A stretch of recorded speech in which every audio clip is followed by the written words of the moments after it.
Now, let's join Diana at WCRS. I'm at WCRS in Akron, Ohio, reading radio for the blind.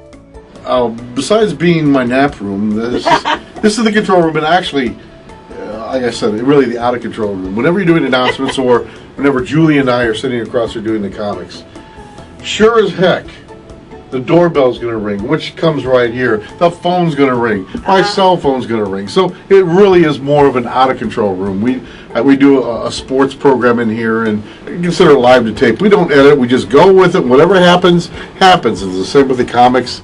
And what happens is, a volunteer comes in, they need something.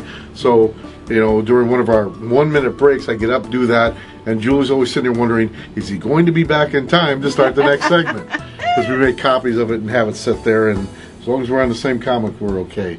So a lot goes on in here. A lot does go on in here, and what's happening now is this is the computer here that we broadcast the Akron service off of, and right behind you is the computer that we are running the Mansfield operation off of. Right so this there. one right here. I can be Vanna White here and go like that. See, there we go.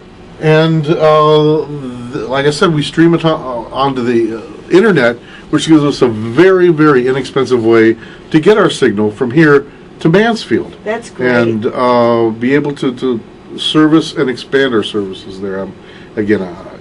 I'm so excited about that. We've been broadcasting in Akron. We're one of Akron's best kept secrets. I think so. And we've been broadcasting in Akron since December of 1976. But most of Akron doesn't even know we exist. Now, we're just beginning in Mansfield. Now, it's a smaller community. And now that Clear Channel is supporting us, they're giving us our free air.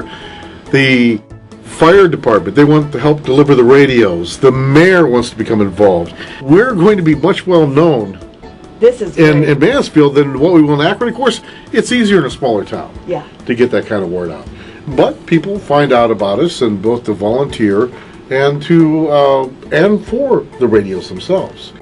And something new that we've been doing really for the last just a couple of years, and something else in the next year I'd like to expand upon. We are in the Laurel Lake cable system. So one of their channels has us, just our audio signal. And I'd like to expand that. And there were about 4 people that can currently use our service.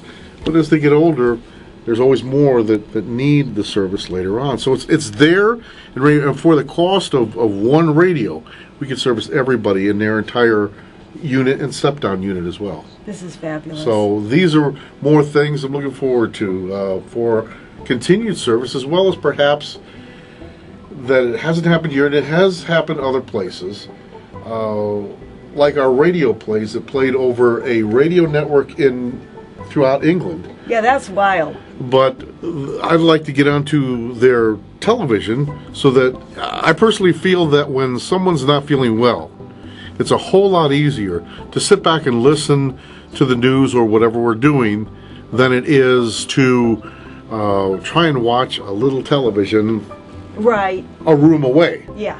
And also on weekends when there's nothing happening and no test and anything, that's where we tend to have a little more of our entertainment programs, where we have a cooking show, we have a couple pet programs, and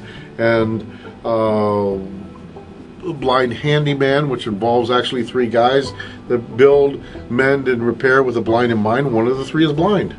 Wow. And right now I'm working on getting from American Council for the Blind, ACB, a cooking program that is done with a blind person as well. Oh, that's And great. so I replaced the cooking program we're doing with one that involves a blind person.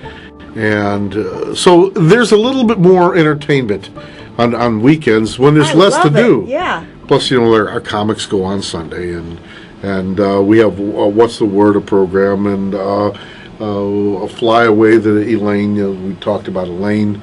It's a program that she has done for us. And 1900 Yesterday that we get out of Cleveland, which is recordings from the turn of last century, from the 1900s, that we put on there. And of course, 9 o'clock every night, we have old radio programs. Oh, those are great. So it's always something fun for our listeners who just relive the good old days.